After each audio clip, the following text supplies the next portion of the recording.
What's up, everybody? It's Chad. I'm back again with another episode of Ask Chad Grassy Logic. Today, I'm here with my friend Bob Boylan from up north Hey, in northern everyone. New Mexico. Thank you so much for joining me. Yeah, absolutely. Thanks for having me. I appreciate it. Of course, of course. It was short notice, so I appreciate you. Moving some things around if you had to, but it's great to have you on and everything because we're gonna have some great conversations today. And Bob's Good. gonna really be able to update y'all. Yeah, Go ahead. I think, anything we can do for our community, especially the micro producers and the real mom and pops, the true New Mexicans of the industry that have been here through all of it, that's what we're here for, Chad. So whatever we can do to help. 100%. Heck yeah. Well, before we dig in too deep, could we get a quick intro from you, who you are, what you do, etc.? Sure. My name's Bob Boylan, CEO of Roadrunner. We're a multi-cannabinoid company. We're both in hemp and manufacturing. We're vertically integrated. We have a grow. We do retail. Our retail model, Chad's a little different. I'm a kinesiologist, so we're a little bit more like a GNC with weed than we are your typical dispensary. So probably about 3 out of maybe 4 at this point out of 10 of our customers are there just as much because we're a health store as we are a dispo. So Yeah, we're yeah, about all things natural. Whatever we can do to help 100%. you have a natural solution. So that's our business model. Um, we make a little bit of a joke. I'm 60. We tend to have a bit of a sweet spot for our industry, which is a little silver sneakers. Customers that are really driven by education, advocacy, engagement. And then on the other side of it, we're always looking at innovation. So we're going to be moving into kiosks to be available for faster upstream sales for younger people that would rather just know what they want, come in and get it. So we're always trying to make adjustments to our model, but we're very consumer centric in what we do. Nice, and I love the innovation part, and we were just talking before the show. I was like, it was just showing your head, and I was like, pull it down, show the muscles and everything. You got that GNC style of business going on. Show them the results. Well, I appreciate it. It's very kind. I, 100%, man. I've been playing sports and lifting since I've been a kid, so Yeah. it's just part of who I am. Yeah, 100%. And it's a testament to staying active throughout the years and everything. I'm a big supporter of that as well. Exercising. Not just your mind but your body and everything too. To make sure we stay moving because that body gets a little solidified if you don't move it. Yeah, and what we do, we're always moving. That's what's great. And right now, this Yeah. time of year, I get to get away from more of the administrative stuff and get out into the grow again, which is always going to be my happy place. Well, let's talk about that. How big is the grow? Yeah. Our grow is a micro. We're 200, and we work with a Okay. guy named EMOG, East Mountain Old Guy, and it's actually under his licensure. But we bring in all the cultivars. We do all the maintenance, all of everything of the upkeep, the cure, the processing, the finished goods. And then how it works for him is works like a royalty where he receives dividends as those goods get sold. So we're able to Nice. bring in all of our licensure from the retail side to the manufacturing side to create our own shelf space a little bit, which is nice. It allows us to focus on cultivars that are more therapeutic, a little more interested. We don't chase culture quite as much. We do have some unique culture strains, but like our Trop Cherry, of course, really big, hot item right now. We have Stunner Runts, another one that's in that kind of category. But we do a lot of old school, like Green Crack, Durban, Chem Dog. So we tend to like to work with both old and new genetics. That's important for us. And Yeah. we do breeding, so we do run some of our own genetics too. So Nice. Cool. yeah, You guys are kind of just filling it out, trying to get, everywhere you can. And I love that. You're just kind of innovating wherever you can, if we can do this, let's do this. Let's make sure that we have old, new, like pretty much whatever people want. And you're going what the customer wants too in that sense. But it feels like you're not focusing on the high THC stuff either, right? It seems more or less no, like we actually, holistic. yeah, Chad, we actually have what we call our therapeutic line. And Mhm. in there, we have Limelight Skunk, which is a skunk #1 Durban cross. And I think it's high end on THC we've ever got it. It's like 14%, but it runs a 3 or 4% CBG. So it's a very happy, daytime functioning. And I really love CBG. Not only is it as the mother cannabinoid, but it really helps people that have PTSD or anxiety issues. It creates a sense of homeostasis, which is basically feeling very centered. And the analogy I use, I say it keeps people kind of at arm length in our minds so we can interact a little better. It kind of gives us that buffer zone. So I think we're a little bit more people tolerant when we have a lot of CBG in us. So, so we carry a lot of therapeutics. We also pay for the extra licensure to make sure deli style is prominent in our store. You're not just tied into pre-packs. We do have pre-packs. A lot of multi-pack joints are very big right now. Seeing a lot of growth in the infused joints. We do a lot with multi-gram concentrates, not just single gram as offerings.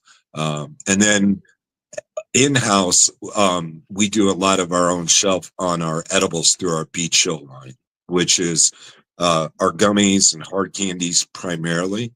And then we do fast acting that we do in a partnership with Azuka, which has worked out really great. So nice. So, the products are kind of expanding even more. Yeah, we're doing wholesale, but we're not doing a lot outside of our own shelf space. But the nice thing for us, 2 of our in-house brands are 3 of our top brands for our stores. So it helps us quite a bit in our operating margins by, having solid in-house branding. Nice. Yeah. And branding is a big thing. And that some people swear you don't need it. Some people swear you do. I'm one of the people that kind of feels, there's a little mix between. If you have a good product, give it some good branding. And I get it, that it'll still sell if it's a good product, but it might even sell even more if it looks even pretty, give them absolutely. We have to think about that. The Growers Breakfast Club is something that your audience should be aware of, which is really neat. It's we call it pirate rules, which I laugh about, and I know you laugh about this, but we leave it that way so the littlest guy in the room has a voice. Anything we do as a group, we do based on the most hands. So nobody can pick a hierarchy. There's no pecking order. There's no hidden agendas. And right now, it's primarily around water issues, whether licensure should stay open. Those are probably the big challenges for the little guy right now. Definitely. And to be honest, we have a whole segment dedicated to that coming up. So we'll save these conversations and more coming up here in a little bit. I want everybody to kind of get to know you, get to know your business, what you guys are about, and maybe some people will take this, kind of, I guess you can call it the GNC style of, having, a cannabis business and kind of implement it, because we're starting to see that, maybe we shouldn't be pushing this high THC everything, and high THC doesn't mean anything. I mean, there's way more compounds in cannabis that are there that we don't have to rely just on one. You know what I mean? Like the CBG conversation we just had. That's the advantage of bringing old school and new school genetics together, Chad. You're cultivating. What's happened is, you may have seen this, and your audience might have seen it, that there's a bottleneck in genetics. There's too much of the jealousy, Oreos, constantly the same genetics are being backcrossed. It's creating hermine instability within the genetics. So I'm really a big proponent of liking the decades between cultivars and then bringing them together. And that usually creates a lot of hybrid vigor, and you tend to get a lot of hybrid cannabis out of it that don't tend to be one way or the other dominantly, but you get really healthy plants. So 100%, okay, cool. For some reason I had something weird happen in my headset. All right. Let me fix that cable real quick. I was like, oh no, there we go. All right. So, but you're right, because like I've been kind of questioning the methods that we use to kind of get certain genetics now, the back crossing, the coital silver or whatever and all that, and using that. And also these different genetics, like, this is popular right now, so we're going to cross everything and fucking God no demand with this one. and then just go from there and create these crazy, cultivars, when we can be creating something totally different, and something more beneficial at the same time, which I feels like what you guys are doing, and ensuring that the best traits are going forward versus just the most hype traits. Yeah, and we have to, as an audience, understand our audience that's quickly aging. That's what's nice about our business model, Chad. Kyle, my business partner, always makes the joke, we don't see you now, but eventually we will. You'll age to needing us, where the mindset is a little less about fire and actually feeling good and functional. So Yeah. I think that's why we tend to thrive a little bit better with the older age group populace. They also want the engagement. They actually appreciate one-on-one conversations and eye contact, and being able to give them white papers to back it up. Make sure that you have your labs around so they can see you're using qualified third-party labs. So we spend a lot of time at trying to make them smarter consumers, not just chasing fire. I appreciate that as an advocate, and fighting for this for so long, is, that's one of the things I've been sometimes screaming on the top of my lungs, is educate the customers. Even if it's someone who comes in 10 times and finally the 10th time they ask you a question, or maybe see a poster on your wall, and then you get to talk them about some stuff and blow their mind. But sometimes the older crowd is a little bit more receptive, especially when they're first getting into it, because they want to know everything they can, which is great. Which is great, because you want them to know as much as possible. If you want your Oreos cookies or whatever absolute strain, and that's why you're coming in, we want to have the app, we want the kiosk. We don't want to do anything where they think, oh, this is where my grandma goes to get her weed, so why would I come here? So yeah. I think it's on to the business owners to look at who their core audience is, but always look at how do you broaden your audience, especially if you're building it around what we focus on, which is mid and top shelf. We don't carry bottom shelf products. It's just, that's cool to hear. It's just not in our business model. It's not what we want people ingesting. I'd rather have a few less customers and more that are informed and loyal than just chasing whatever is the most potent garbage around. So yeah, I mean, there's plenty of places where you can go get a $25, $50 ounce, there's no point in, being the same thing, everyone has their own niche. That's just not yours, and that's fine. Yeah, absolutely. And I get it. Everybody has a budget too, right? So when you're 20 something and broke and trying to figure out how to even feed yourself, a $50 eighth don't sound, ounce doesn't sound too bad. So it's it's relative, I think, to where you are in your life, Chad, and we know that.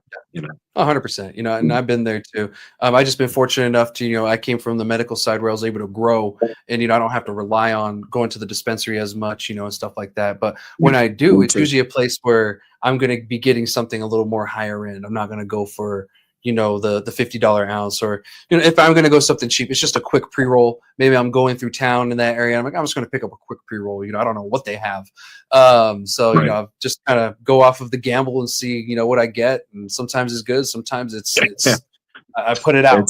It's all flour, or it's shaky garbage that none of us should be smoking, right? Yeah, 100%, pretty much like Reggie.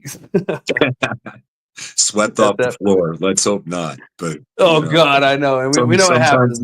Sometimes it worries me when I see a $2 joint. I think, yeah, and it's like top shelf, and I'm like, oh, are you sure? We may have rolled off the top shelf. I'll give you that. A few times. I don't think it originated there. No, right? It fell off the charts a while ago. But I forgot to ask this a little bit earlier when we first got to talking about your business and everything. Where is it located? We're located in Edgewood, and we're actively seeking a second store. We're not quite sure yet. We want to avoid the oversaturation of central Albuquerque for sure, but we will be broadening out towards the Albuquerque, Rio Rancho area, and probably the Santa Fe. So we've recently got approved for some outside funding that's at fair terms. We keep ownership. It's a good deal for everybody, and it'll give us a chance to grow and expand. So we're ready for our next shot. Yeah, Yeah. congratulations. You know, that's Yeah. I love hearing, you know, the stories where we have like, you know, people from New Mexico really kind of thriving in this industry because so many people are like, it's hard, it's hard. I'm like, I know it's hard. Yeah, That's it's why not everybody's doing it. It's definitely hard. I tell people Yeah, find your lane, know it, and that's what you work your hardest to service, you know. yeah, So we're exactly. fortunate in the fact that we have a pretty high retirement community out in that Edgewood East Mountain area. Mhm. We worked really hard in the beginning to make sure the license got capped so we didn't get cut out by oversaturation, you know. Yeah, We were really proud of that. So for areas that are oversaturated, I recommend any of those counties go to their alcohol model based on bar usage and population. So um, there's some things like that that we're going to have to adjust over the next couple of years to keep everyone viable. You know, um, when the water issue does come up, one thing I just want to pass on that is that we're probably going to have to work hard to try to get the original micros grandfathered in.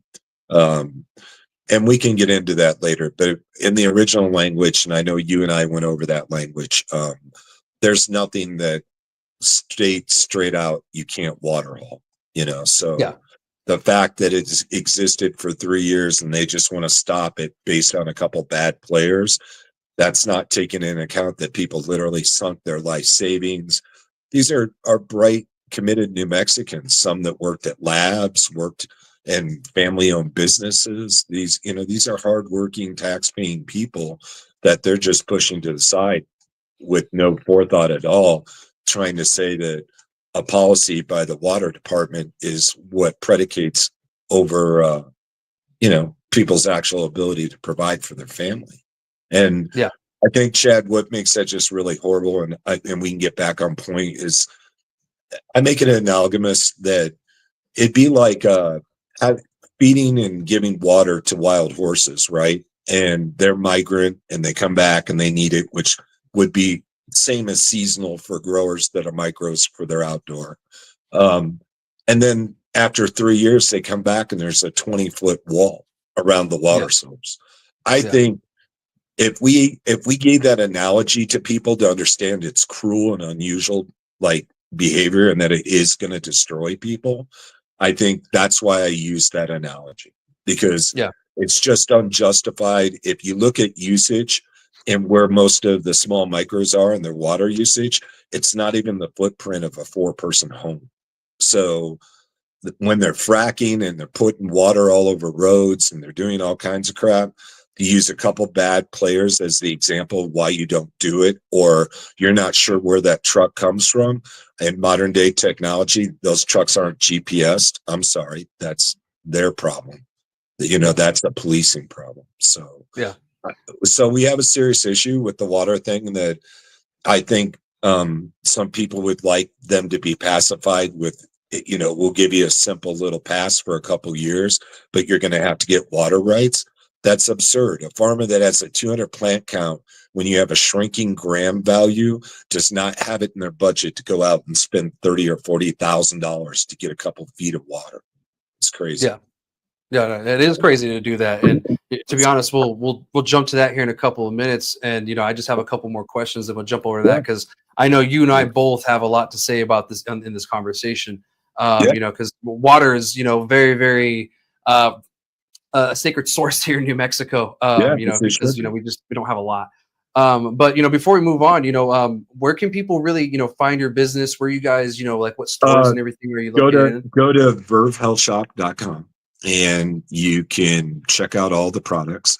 We're in different micros as far as some of the smaller mom and pops. Mostly nobody scaled as of right now. So that will probably change a little bit over the next year. We're going to be doing a lot of outreach on our wholesale.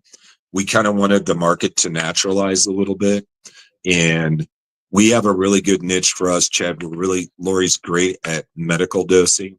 And I know you and I have been, and it's been a huge part of our life. That's probably a cornerstone for anybody who has retailers that watches your show.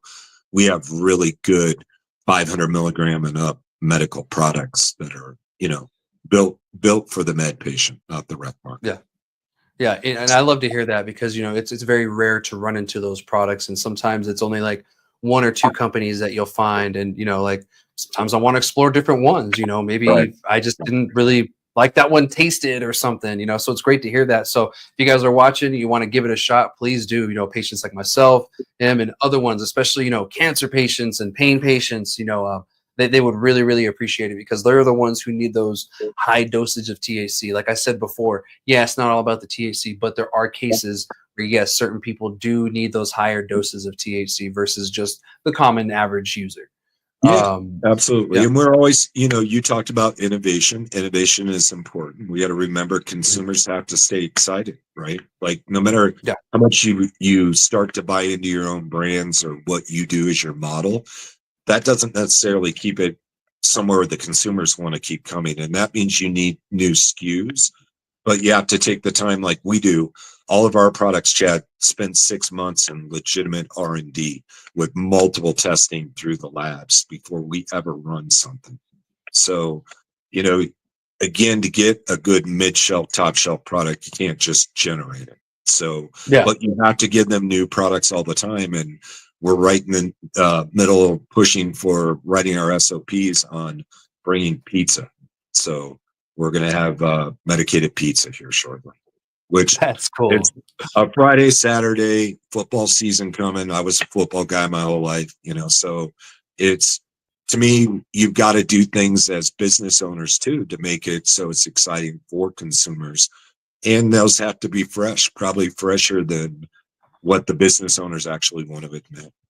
Yeah, who knows? Maybe the lounges, because we're down here in the South, we're getting more like sports bar kind of style lounges, and maybe Right. places like that would be the ones that to get the pizza and offer that Yeah. to the customer, the patients or customers, whichever. Or I think that's a great idea. It's something that's a long time coming kind of thing, especially with the rise of the drinks. That the Yeah, drinks are really kind absolutely. of Yeah. taking Yeah. over. And for us, craft is always important, but craft scale, which Yeah, that's kind of an oxymoron, right? Like it's like you want to be crap, but you're telling me you want to be scale. We're trying to find yeah, that happy medium, and I do believe it exists. And Chad, I guess my answer to that, if somebody challenges, what's that exactly mean? Can you provide a couple more living wage jobs to local New Mexicans instead of just automated away for another 50 cents profit? I think those are the kind of things that you're going to get from the true New Mexicans that are involved with this industry, not the MSOs that are out of state. And I want to remind people, when you work with the local brands, your money's staying here. yeah, Please remember that. You know, yeah, Joy Bomb and Stash House, and that's not to rip on them, and we even carry their products. So, I'm not slamming them in any way, shape, or form. That money's not staying here. That money's yeah, leaving your state. That's not yeah, providing jobs for New Mexicans. So, yeah, and also the micro growers that we want to support, and the idea of fair and equitable, they're not reaching those markets. They're not being approached by any of the big guys to find ways they can include them. So, yeah. the MSOs want to say we're not the bad guys. You're not the bad guys directly, but by default, I argue you are if it's about helping New Mexicans. Yeah, So, and they just have a different perspective than like a smaller guy does because most of them didn't start from the micro and kind of work their way up. They right. just got into the market. They were here, they were big already, and they just kept moving the way they did. Well, Um, it's make money at all expense. That you have to make that choice as an entrepreneur. How do yeah, you want to feel when you go to sleep at night? And I like to feel good when I go to sleep. So I want to know our consumers feel like we're not taking advantage of them, that we're actually thinking of them. I mean, 100%. and I feel the out of state large scale models, it's just about revenue generation, period. And I don't see how they can argue otherwise. So to me, that doesn't take in account worrying about New Mexicans. And that's what I Yeah, care about, yeah, not setting 100%. up my next shop in Arizona or Colorado or wherever that may be. Yeah, go to the next place is to do the same thing over and over and over, like, Yeah. and that's what some of these places have done, MSO wise. Yeah. We see it's been here in New Mexico, it's been in Colorado, some of it came from Colorado. It's going all over the states. So, it's not going to stop. The MSOs are always going to be here. We just got to make sure that we try to prop up the craft as much as possible and ensure that we push quality over, quantity. Quantity has its place, of course, Yeah. but it's not the I mean, whole industry. for that entry level product, MSOs are important because Exactly. you need that amount of production to secure that amount of price point to the consumers. So Yeah. that's why I said, please don't take what I'm saying as villainizing them. I just want people to clearly understand the difference and what happens to their money when they spend it. So Yeah, 100%. we're a poor state. We need every penny we can to stay here. Yeah, and then we'll get even into the conversation of taxes too later on in the conversation with this. But I will want to let's move over to the next conversation. But before we do, is there anything you want to say to the audience? Maybe some socials or anything like that? No, Verve Health Shop. Check us out, Roadrunner. You can find us under Roadrunner Cannabis, Roadrunner CBD. We're on both sides of it, and then Be Chill Edibles. Those are our 3 primary brands, and there are gummies that we do that are non-THC, so you can order them directly online through the health shop. It's vervehealthshop.com. And we encourage anyone to come. We're lucky, Chad. We've had good growth. We average 4 to 6 new customers a day. So our numbers are rising when a lot of people's numbers are falling. And cool. I think that's primarily just around having good products and being fairly priced about them and spending a little time to actually get to know your customers. Yeah, 100%. Because we can see the disparities between the education of the Texas customer down like a Sunland Park and like up here in the rest of New Mexico, like in Cruces, and it's starting to show, and they're starting to shift what they want. And it's going towards quality, different things, I want a coffee or something like that. So, it's good to see. And it's showing that, efforts like yours, it's paying off, and educating the public and everything. So I appreciate it. And thank you for sharing with me with your business. And, let's get on to this water hauling issue, because I know you and I both really want to talk about this. So let me I'll update y'all what's going on. So I brought Bob on today, not just to share his story about, his business, where he came from and everything, but to talk about this water hauling issue, because he's one of the people that's kind of leading the pack with this. They pretty much created like a little group. He was talking about the whole pirate kind of thing going on. We'll get into that, what it is, what they're called. Because if you're affected by this, I really want you guys to reach out to Bob and maybe get involved, because it's going to take us in numbers, not just 1 or 2 people really fighting hard to get this stuff changed to how we want. So as you guys know, here in New Mexico, we're one of the poor states, but we're also one of the poor states with water too. Down here in Las Cruces, the Rio Grande only runs maybe 4 to 7 months out of the year. Depending on the year. And that's unfortunate, because when I was a kid, it used to flow a lot more. Even the Elephant Butte, I remember that the reservoir that holds all that water from the Rio, and then we released it to Texas and Mexico. That water used to be significantly higher. I remember as a kid, the elephant, quote unquote, that water was almost to the trunk area. And now it's pretty much, you can see its feet and everything. So, you can see its toes. You can see the wiggle in its toes. So obviously, once we legalize cannabis, I've been updating some of you from this, but some of you that are new to the show, the state has obviously limited water where they can. You either had to have water rights or be connected to like a city water source or something.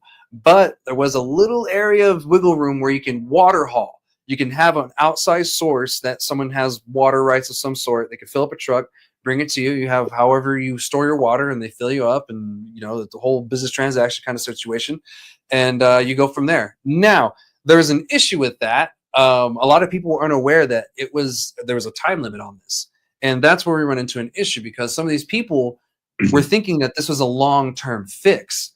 Now, this is something that kind of came up about 4 months ago, Bob? Was it 4 or 5 months ago? Probably about 4 months, when people's license renewals started kicking in.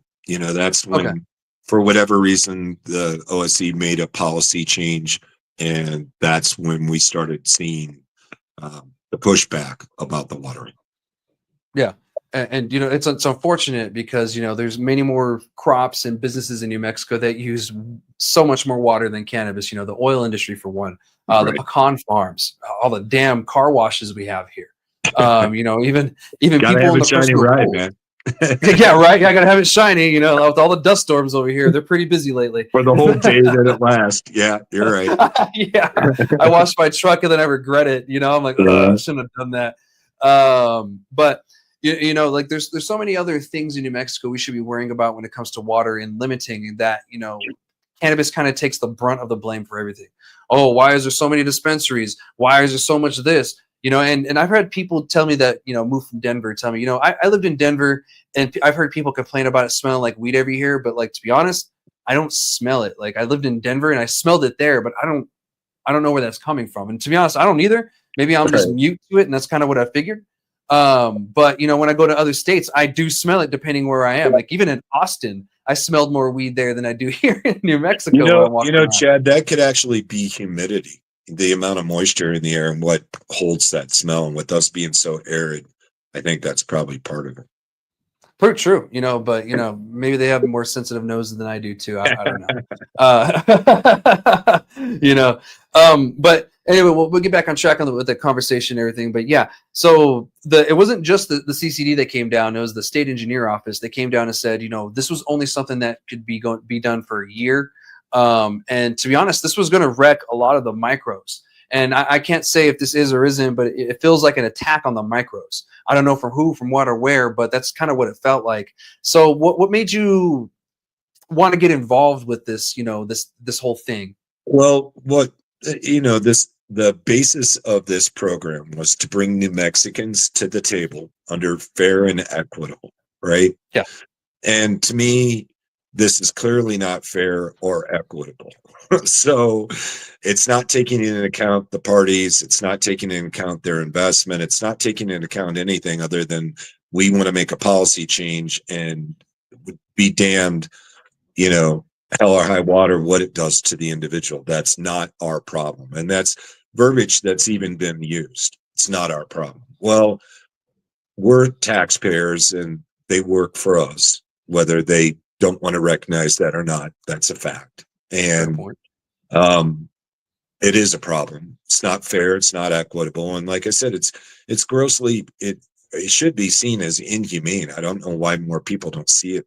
You're devastating families financially with one simple policy change that was never, ever made clear to anyone going into it. And you're not trying to bring any solutions. You're not recognizing water capture programs, not bringing the Department of Ag in, where you have really good people in that department with Nathan and people above him that would be more than happy to figure out ways we might be able to even subsidize water capture programs and create educationals to help the micros implement these on their farms. And the reality under good monsoons like we're having now, Chad, if they had enough bankroll on a fair line of credit out of the gas and oil lines, you know, it could be a revolving loan fund that the state administers. So when the payments come in, it gets loaned back out, which reinfuses the loan fund, you know. Yeah. But there's no creativity like that. It's always just big, foul, sweeping changes with damn you, what are you going to do about it? And, you know, I think it's really shitty, especially you can't get micros fighting to increase their plant count when they can't get water for their 200 plants. And when we're watching a slipping gram value in the market, to not allow the micros that can invest in infrastructure to have some degree to scale, again, where's that fair and equitable? It's like everything you did to try to make this socially equitable, to bring in minorities, bring in people that have had vast criminal experiences but not done violent, you know, actually bring in a wide swoop of New Mexicans. You're just as happy to discard them. And I do think it is somewhat of an intentional attack, because this is primarily affecting rural people, right? It would be like not wanting to subsidize teachers willing to drive an hour and a half to go to a school. You know, of course you do, because you want them to have teachers, right? So to me, it's the same thing. They're making this where they know the big, larger scale producers are tied into municipality waters. They know that. So they know exactly when they make this policy, it's hurting micros and micros primarily That's it, Yeah. and they're the lowest side of the consumption. So where's the justification? So Yeah. again, fair and equitable. I don't see anything fair and I don't see anything equitable. Yeah, because you have, I was looking at the plant counts the other day. You have anywhere from 10,000 to 54,000 plant counts with some of these farms, and I'm like, holy shit! But you guys Yeah. are making a big deal about these micros, 200 mature plants. It's absurd. It's Yeah, absolutely absurd. using up all the water. You have Right. guys growing 54,000 plants. Like that's Yeah. to me Of ridiculous. which only maybe 9% of that company has any New Mexico ownership. Let's be clear Yeah. about that, Chad. This again, Yeah. if we're worried about people using our resources in our state, are they our people? Yeah. Yeah, exactly. Like I really want these craft grows to keep going, because to be honest, nationwide people are just holding craft to this new level, than they were Absolutely. before, and I want And they that to should. continue. It's in New not the Mexico. same. Each and every plant and the 200 grow gets taken care of. You get up to 2,000 plants. Most of those plants have never been touched. They haven't been defoliated. God only knows what's getting sprayed on them. It goes on and on. Like, Yeah. I would guarantee you the amount of people that are in micros using beneficials as far as insects to avoid any spraying, like we do whatsoever, like any spraying, is coming from your micros. It's not coming Yeah. from your scale producers. They're Yeah. spraying shit all over it. And we know that from the labs. And that includes a lot of sulfur to deal with powdery mildew. So that's unfortunate. and PM is not on the testing schedule. So That's true. Yeah. Again, know where, all I say to your audience is know where your weed actually comes from, and paying for a little better weed, you actually get quite a bit better weed. Let's be clear. Yeah. And it's better for your health. No one needs to be smoking mold, powdery mildew, sprayed cannabis. I've heard places, spraying up until week 8 weeks, stuff like that. I'm like, oh God, the fact that you guys spray in the first place, but week 8, oh my Lord. The fact that there's any spraying during the flowering stage is absurd. Yeah. Yeah, me too. That's why I was like, the fact that you're spraying, oh my God, but week 8, I made some citric acid and a little bit of Dawn dish soap and veg plants to control russet mites. Works great, man. It's killer. Use that with a combination of beneficials, but any of those you could put directly in your mouth, and the worst thing you're going to get is a bad taste. You're going to get that bitter face.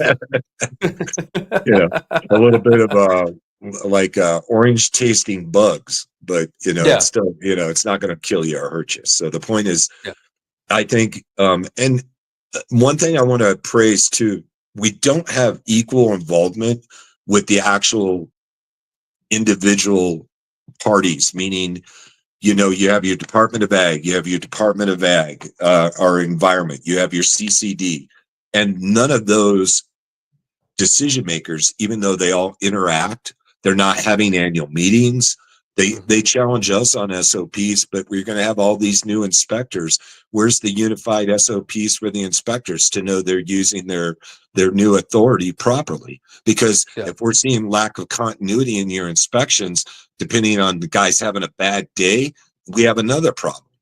So, that bad guys, they're not, they're going to be dealt with the way they should be dealt with, but we don't need them to also realize we supported them having this authority to become abusive, and or when they want us to have SOPs to make sure people are safe and it's done in a consistent manner, that we as an industry go and we put Todd's feet on the on the hot plate and say, you hold us to this standard, we're holding you to that standard. So before you start issuing a lot of fines and going off on people, are they coming from the same inspectors? Is there continuity in inspection? We need to know there's going to be checks and balances. So out of session, I'm going to be meeting with a lot of the different decision makers on both sides of the aisle to bring that point up to them. Where is the checks and balances? There should be a civilian oversight board that no action can be taken until the civilian oversight board agrees with the grievances that are brought forth. Because absolute power is absolutely abusive. And unfortunately, the more a state is challenged economically, the more likely individuals are to rise in positions of abuse. So we have to be aware of that, and I'm going to definitely be a gatekeeper on it, and I'm sounding the alarm right now. Like, I want them to do their job. I just want them to do it correctly and fairly, and I want them to do it the same, because I agree with you. Yeah. that's the way it should be. We're expected not to change things when we're making candy. You got to have the dose right. You have to have SOPs. This is the step A, B, C, D. It should be the same thing for them. So Because I'm I getting didn't mean tired to of get people on that. telling me. Yeah, Oh, go go ahead. ahead. No, go Well, ahead. I didn't want to get on a tangent about that. And I do see we need to increase our relationships. Lori and I, the Breakfast Club, members of it, we've had Nate show up twice from the Department of Ag. We're constantly in communication with the Department of Environment. We're making sure SOPs are submitted before products get out there, doing everything correct on our end. We have a relationship with those guys, but we're not their buddies. It doesn't dilute their authority over us. They just know we're doing it right, and we're all communicating. And for some reason, if Todd watches this, I'm challenging the guy. He's been invited to the Breakfast Club multiple times. We don't even get the courtesy of an email, a polite F off. Like, they ignore us.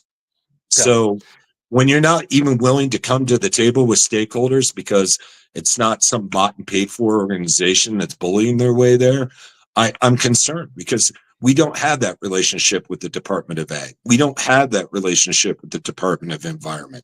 So why do we have it with the Department of CCD? Yeah. And they're the ones who are directly, in charge of all this. And, I kind of agree. They kind of feel out of reach sometimes. And even I spoke to someone who's with the county on some of the, the licensing stuff. And I was like, so, how well is, the CCD contacting you guys? And like, we haven't heard from them in a long time. They were really good at first, like, talking to us and kind of working with us and stuff. But now they won't return calls or, or anything. So I'm like, oh, well, and that's not good. to tell you about the poor management and dysfunction. And again, I might catch shit from, I've never even met the guy, but how do you not have allocated service reps to existing license? You can't treat a new license application every time like it's new. That's absurd. Yeah. You don't build an industry, any industry, let alone our industry, by doing that. So there's no point of liaison that if we have an issue that we can call and get a hold of and get a resolution. Both the other departments, that doesn't exist. So what's the problem? Yeah. And this is, something I keep saying all the time, and I'll keep repeating is we're dealing with our growing pains, but we have to ensure that they're getting fixed too. We can sit here and say, oh, it's just growing pain, guys. Like, I get it. That's cool. But we got to make sure that we fix these issues that come along with the growing pains. Like, if we allow these growing pains to continue, then that issue gets bigger and worse. And we're kind of heading towards that with a lot of things. I mean, because our issues don't stem from just one thing or even two things. It's several things that cause the bigger issue. And one thing I wanted to go back and talk about is, can we get a, download of who the Breakfast Club is, where you guys meet, and really, what it's about? We meet in Edgewood at our manufacturing facility, and it's the last Friday of the month. All you got to do is be a micro and ask to come. You can be a retailer, you could be a manufacturer. We don't exclude anybody who wants to come that's part of our licensed community. And the nice thing about it, Chad, it's stakeholders. It's not people by proxy. It's actually primarily all business owners.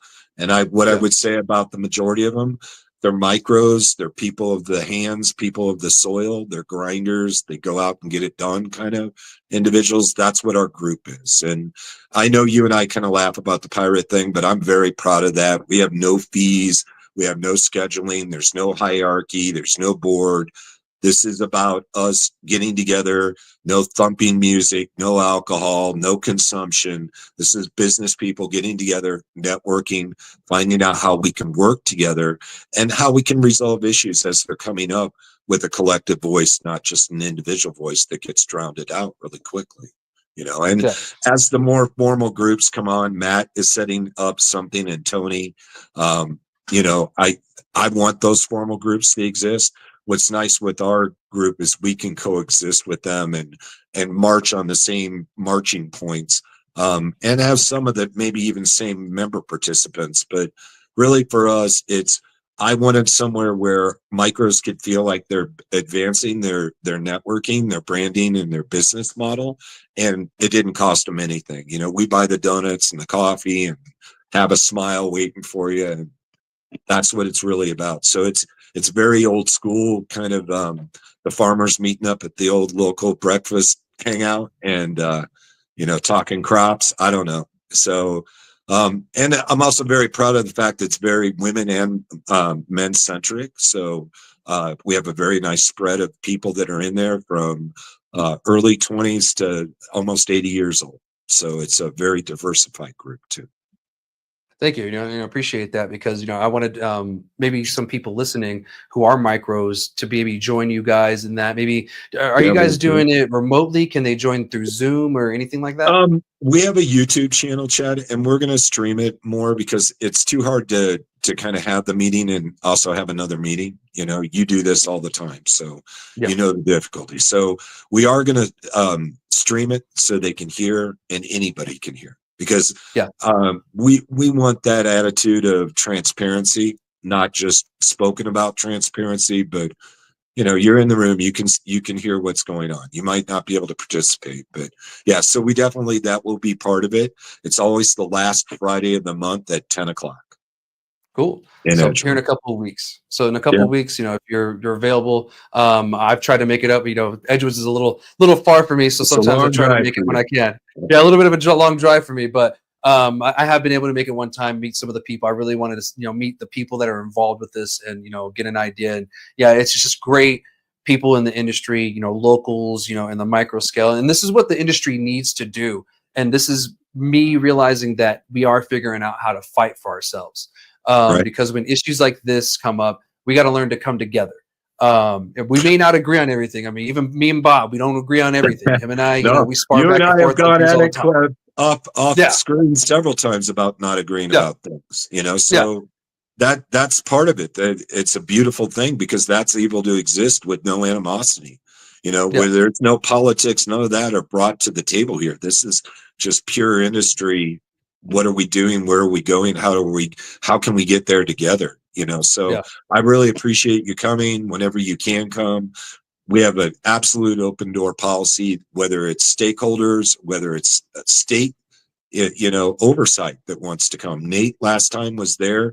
He's been there twice now. That's Department of Ag. He's there directly talking about what you can use if you are going to spray, what can't be used. There's an example of direct interaction with all stakeholders, no leveraging, no buddy, no friendship. It's just moving our industry forward. And that's part of why I personally have had some angst with the CCD, because they seem to think they can't keep authority and still create that kind of communication. And I'm going to work hard on that. I'm going to be reaching out to Todd a bunch, and hopefully he'll pick up the olive branch.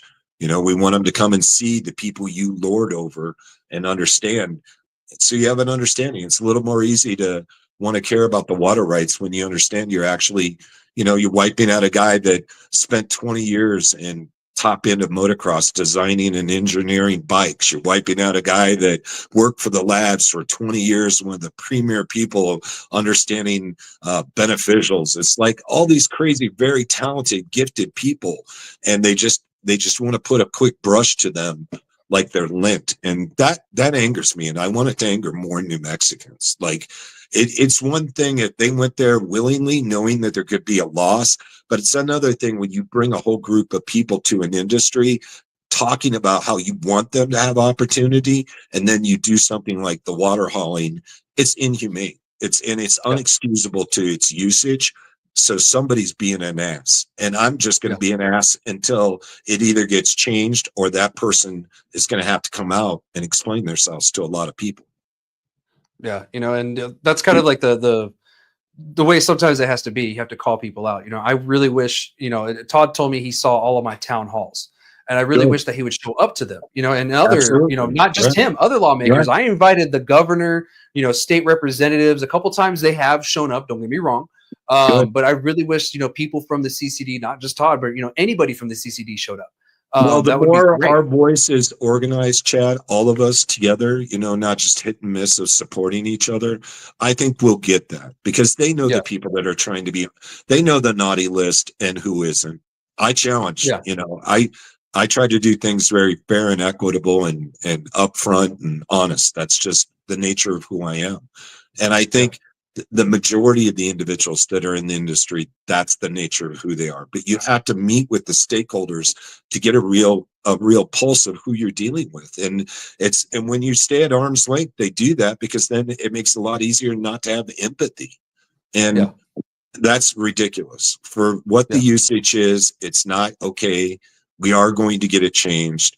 We will not go away. It sometimes I have a saying, you have to be politely indignant, meaning you just will not stop. You latch on like a pit bull and you don't let go until it's accomplished. And that's what we have to do as micros. We just have to be politely indignant. Exactly. And there's a reason why, people at the legislature know me, because I just don't give up and I'm there every single year as much as I can, Yeah, just and you're polite drilling too. it, drilling it, You're a drilling it. polite guy, Chad. You're a polite guy. Appreciate it. Nobody likes talking to an asshole. Yeah, Like, no one does. You're yeah, right. And I learned that the yeah, hard way. I was a different kind of advocate when I first started, but we all learn and we all grow. I grew to the right, advocate I am. So, right, but thank you for that conversation and everything. If you are a sure. micro, please reach out to Bob and them. I will. If you have any like questions, hit me up and I'll try to redirect you to them, so you can get started. I'm so glad that the industry is starting to do this and see it, because right now we only have like one voice, and it's the voice of money that's really telling the legislature what we want and need. We need more Right. people and more people from the industry to do it, and this is where it starts. So I And really appreciate we're you gonna guys. have a Growers Breakfast Club website shortly.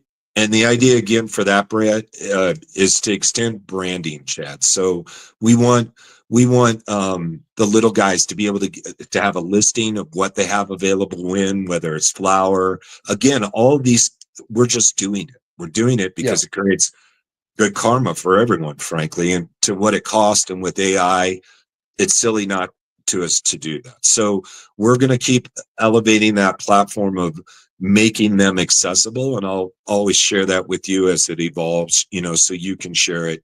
And then we'll have a little more bandwidth of having people feel like they can reach us. yeah, definitely. And thank you so much again for sharing all this stuff with me. I really wanted to shed more light on this issue and bring more people directly involved with this to the table to talk about it and everything. So thank you so much. I hope more micros and more stakeholders start showing up to the meetings, and maybe some will create more little pockets of people around the state where they can kind of get together and kind of brainstorm. And I kind of see that happening in New Mexico. So this is good to hear, and thank you again. But we're going to go on Chad, to our. we'll be happy to make a road show with you for the Breakfast Club. So if you want to do that and you want to get something down south or whatever, we can set up a date outside our normal date. Whatever we got to do, if we got to put some rubber to road to, cultivate things, we're happy to do so. So, Well, let me know. I can make it happen. So just let me know. Great. We'll get a date and we'll start hammering it in and everything, and we'll go from there. Good. Perfect. Great. Cool. So we're going to move on to the last topic of the episode and everything. This one won't be too long, but it's actually very important. So all of you listening, this is probably one of the more important topics to listen to, especially if you're a patient in the industry, or if you're just a regular consumer in the industry and you're not too sure what's going on. So come July 1st, a couple of days ago at the time of recording, the taxes in New Mexico went from 12 to 13%. Now, this is in the statute. It's been there the whole time. This is something I've actually fought, and a bunch of us have tried to, get changed. But what it is from that date on, taxes are going to increase every year on July 1st by 1% until it reaches 18% in 2030. This is something I've talked about on the show a few times. I'm sure Gino's tired of me talking about this, actually. But I've talked about it a few times, but now the change actually happened. So overall, the overall tax is going from 20 to 21%, because you also have to add the state tax of, or the GRT at 8%. So now instead of paying 20%, you have to pay, so 20%, you're paying 21% overall. What I've seen online, and this has sparked a lot of people to start getting their card, or people even promoting, hey, get your card, this and that, because I've been seeing people at the retails. Some of them have out the door prices. Well, there's no longer out the door prices for them, or they have to adjust it because the tax went up. And it may have gone up few cents, to maybe a couple bucks, but that adds up. And there's people out there I've been hearing already, they rely on that stable pricing to get them by. And now that the tax went up, it's a little bit harder for them to get by. It's like, it may be a couple bucks, but that's all some people have right now. So, that's unfortunate. And this is something that, I try to fight this past legislative session. I've pretty much tried to fight it since legalization came around, because I knew this is going to be bad. And I knew that this is just going to fuel the traditional market. Because once it's said and done, at the end of the day, it's going to be in 2030 a total of 26%. So we'll be at almost 30% in taxes, and we're already at like a limit here in New Mexico at our 20%. Where people are like, okay, I can kind of do it, but the 21 and going up further, it might send people back a different direction we don't want to go. And what I found is that the legislature, of course, the legislators don't want the taxes to not go up because they're really liking the amount of money they're getting from the industry. However, if the taxes keep going up, that's going to change a lot. So instead of getting the money they think they are, they're going to be getting significantly less because people don't want to pay those taxes. Now, the way around that, of course, is if you get a medical cannabis card here in New Mexico, you don't pay taxes, you get 425 units, and it's within a 90 days. So if you buy 10 grams, that 10 grams will be available 90 days from that purchase. Now, personally, I feel that should be 30 days because there's certain people especially the real people that need it in the industry that run out of that.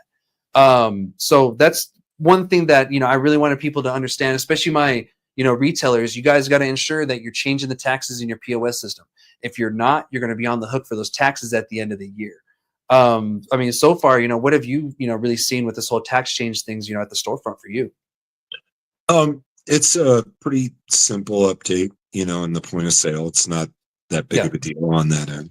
I completely concur with you. If you look on a national level, all that's going on relative to taxes are rollbacks. So all they need to do is look at any of the more established states and see that that idea of more revenue that they like is not ever going to happen. And they've had to roll them back in many of the states. So again, that's probably what they're going to have to look at. I think in the long haul, they'll realize the money train is drying up, and they'll also realize you're going to explode a black market that's already one of the bigger black markets in the whole country, which is the Southwest.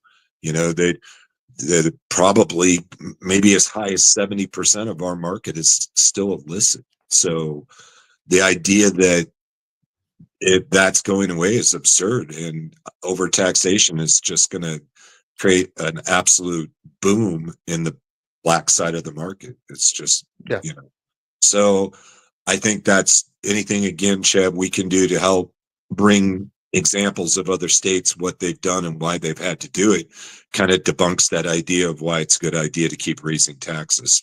And I think that's usually, again, up to us to do more advocacy with those individuals. They're the ones that kind of think that if you're in this industry, you're printing money. They don't understand the expenses tied to it. And I think once they do, and that you can get them to sit down and have that conversation, they're much more open to the idea of rolling back the taxes or freezing the taxes than increasing. Yeah, and this year, what I was told at the legislature is, they didn't want to go through with the bill that was going through the legislature because they already had this year's tax written, everything, the tax code. So they'd have to go in and change that. They had already had all the math and everything for the 21%. So they'd have to go back and figure out where, because I think they said it would put us in a deficit of a couple $1 million. So they'd have to figure out where that $1 million is going to come from. And to me, I kind of felt, a little bit of bullshit under my breath. But at the same time, like, okay, I understand, but nothing happened. And the issue is that, we had one entity really telling the legislators what we want, but what they were telling them was what we didn't need. They're trying to ban the hemp stuff. They're trying to go after other things. Instead of trying to improve the industry, they're trying to corner the market for somebody. And I kept seeing that with the bills and none of them passed. And that's the kind of the crappy part, is like they did all this stuff, wasted all this time, and it didn't even pass. When we could have spent all that time and energy and effort on getting lower taxes, getting event licensing, fixing this plant count stuff, we already have the plant. They just got to implement it, fixing the water stuff. I know that came up kind of after the legislative session kind of was like going down and ending. But that's something that we could have worked on during the legislative session if we had kind of figured out early. it's stuff like that. Instead, we ended up with, HB10. And I'll jump into that next too. So that, because that's the next change that happened July 1st, was HB10 is now in effect. And now we have the enforcement piece that they kept claiming that we didn't, have. Me personally, I kind of felt they could have just clarified in the bill or in the CRA that the law enforcement do have the authority, but they went ahead and went this way. And I think it's because they just didn't want to deal with any of the confusion, any of the arguing, and just say, there's no way that you can say that you guys can't enforce it because you are the cannabis police. So what's your thought process on this? And what was your thought process the whole time they were, trying to pass HB10? My thought process is the oversight needs to be happening, because BioTrack, for people that are smart, they can game that system, and they know that. So there's a lot of weed coming in from Oklahoma. That's just a fact. And, I think, again, it gets to the scruples of the people that are around this, right? Like, do you want any part of that? And I think the reality is, when you don't have any degree of policing, and you have people, especially in the Estancia Valley with the Chinese nationals and basically human slave labor, extreme, just the worst of the worst examples of what it could be, right, Chad? Not just bad, but literally like the worst it could be. And they couldn't do anything, or said they couldn't do anything. And they federally were backing off on it because they wanted 3 years to build a big RICO case. And it's absurd. Well, meanwhile, people are getting seriously hurt. As far as I understood, there was over 100 family individuals that were there that couldn't speak any English at all. And if somebody didn't come and rescue them, Chad, they were never going to get rescued. So there's an example where this law will definitely put an end to that kind of absurdity.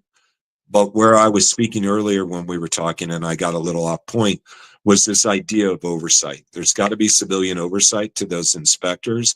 And Todd's got to bring to us that he has a unified SOP.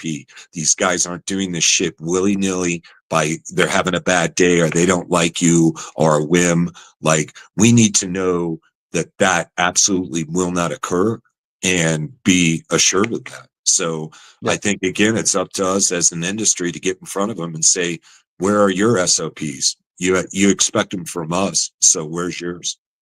Yeah, and I agree. I've talked about it before. I really don't like the disparities between one inspector and the other, and I really hope it doesn't bleed over into this police force where one officer is different than the other, and that's the unfortunate part. If they don't do something to create continuity, it's going to. So again, administrative oversight is only as good as the people doing the administration. So where's the administration oversight to give some reassurance to stakeholders that are not getting to the table to talk to you based on their financial footprint or bandwidth? Actual stakeholders that are doing it every day, hopefully more to the micro and the New Mexican side of it. Of course, I have that bias, but that's what we got to do, Chad. We just got to keep, if we want to feel like when these laws and these things take part, for them to include us more, we've got to open them up to the idea that they don't lose authority over us because they have communication, and that communication needs to be with real licensed stakeholders that are in a lottery or a gamut or something that proves that it can't be gamed for certain people to be in that conversation, and that's part of why, again, the Breakfast Club works the way it does. We don't have a hierarchy because we don't want hidden agendas where people say they're coming in for the industry, but then they try to lobby and change things specifically for them. So, we can't have that go on. And the ones that do it, we quite frankly need to call them out on it. Yeah. And to be honest, that's actually what's been happening, all these years is, it's just one group really fighting for one type of people and then gaslighting the smaller guys like, oh, we're doing this for you. We're doing this for you. Yeah. When they have when they wanted to take away the plant count? Yeah, exactly. Like you can't home grow now. And exactly. And I'm not even going to shame names. Anyone can look into who did that.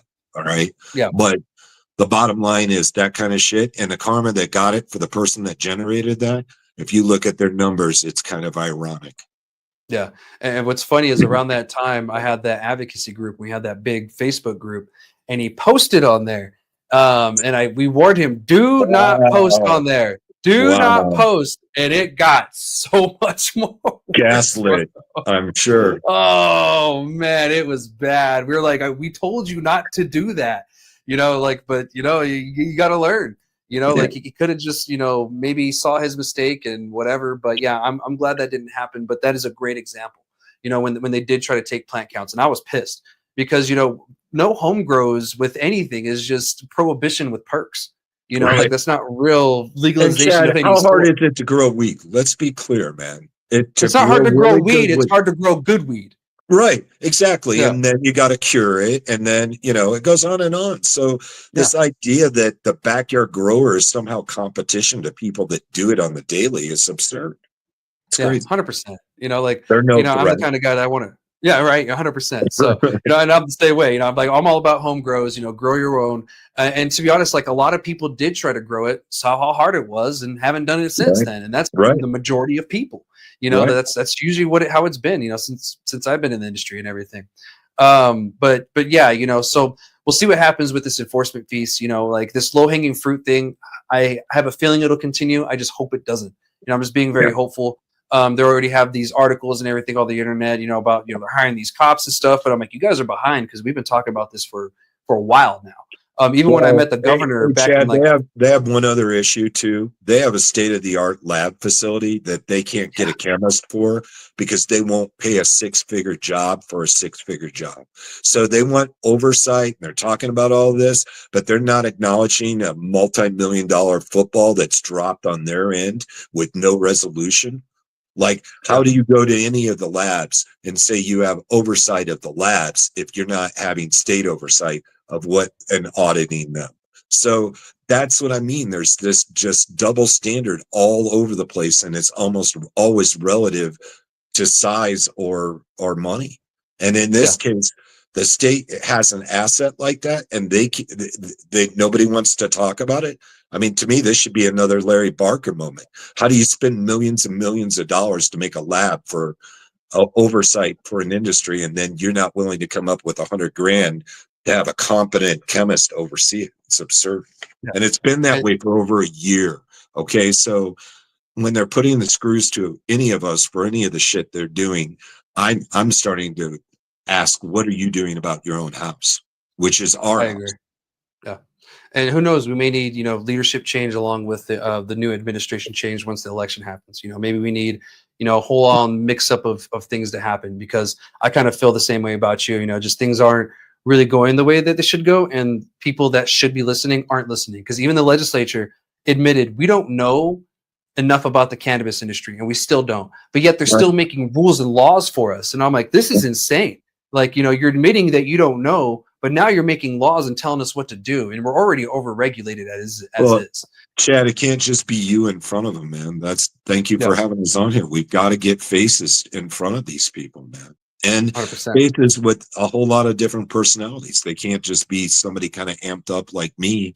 You have to have really calm people like Matt Kennicott. He's a good person for that. Matt is a very calm guy. He's very articulate. He's bright. So it's the onus is back on us too. Chad, we've got to rise up, and we can't just keep putting on the back of a handful of advocates to think that you guys are going to be listened to when they don't think there's enough bandwidth. We got to show there's bandwidth. 100%. It worked during the medical days because it was so small, but now this industry is huge. We need all of you, as many as possible, to become advocates or realize that you are an advocate. I've said this before. The moment you join the industry and become a part of it, you're an advocate. You just don't realize it yet.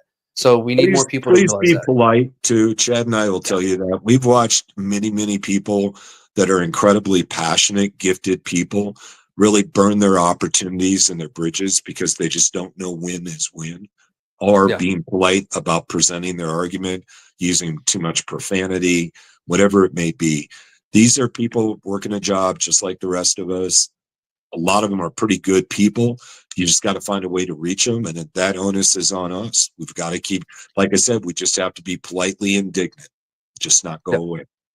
100%. You know, disagree politely is the best way Yeah. to put it for myself. You know, like Yeah. it's fine to disagree with your legislators and the people in charge, but do it politely. Call them out if you need to call them out, but don't be like, you piece of shit, this and that. You know, like that's, you know, Right. Absolutely. have that conversation with your friends. Right. But don't have that conversation, you know, and allow that passion and the anger that you feel to take you over into the conversation that you need to have that's important. You know, And quite frankly, vent in the right place. we don't need that presentation, because that just gives them bullets in their gun against our credibility as individuals and our stature in our community. You know, Yeah. Nobody likes the loudest dick in the room. People need to Yeah. remember that. No matter 100%, how you know. worked up you are, you know, and I have to check myself, Chad. I'm around people, thank God, that are so much calmer than me, and I get a lot of shoulder rubs, which is, you know, the polite leash pullback on Bob. Like, hey, man, I think you got him. You're probably going too much. Back the fuck off. Yeah. You know, Yeah, so. I have people around me that do the same thing too. Because there's times where I get a little too passionate and I have to pull back and thank God let's get to reality. You're telling me. Exactly. I can't think of how much shit I would have to try to make up correcting from my own mouth if I didn't have these people. So it's good. Better together is what I like to say. Yeah. So, but thank you for joining me today, Bob. That's all I have for today's conversation. I appreciate so much the dialogue and everything. This has been a great conversation. You know, I wish you nothing but luck. And you know, those of you out there with the water issues and everything, please give them a holler. Show up to the meetings and everything. You know, maybe I'll be there, or maybe I'm watching on YouTube. I don't know if if it's a time that I can make it, but stuff like this is very important. And thank you so much for the jumping on at such short notice too. Of course, man. Have a good day. We'll talk soon. You too. Okay, guys. See you guys later. I'll see you next week. All right. Shoots.